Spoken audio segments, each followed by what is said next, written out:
جناب خان یه مشکل اساسی و بزرگ داره، نشتی داره. بلند فکر میکنه. آره. این معتمدی خیلی خوشتیپ، عجب کتی هم پوشیده. فقط حیف که نشسته کنار این یارو محسن کیایی با این لباس مثلا لباس کبریتی فلان بپوشی خوشتیپ میشی صورت. 100 تا از اینا هم بخری 2000 نمیارد.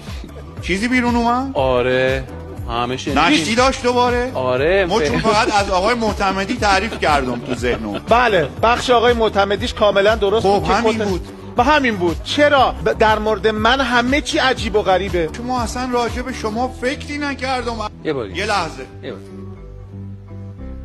نمیدونم اون حاج خانومی هم که پشت ما نشسته چرا اینقدر عصبانی از دستم اونور نشسته، اعصابش از دست ما خورد. الان یکم خندید، حالا تا اون هم خندید این محسنه مثلا مثل وحشی ها برگشت که مثلا چی؟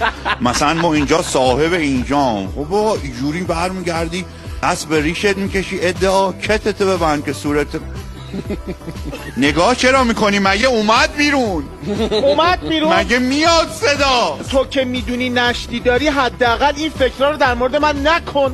خوب فکر کن در موردش که نشتی هم کرد چیز خوب نشتی در مورد من نمیتونه.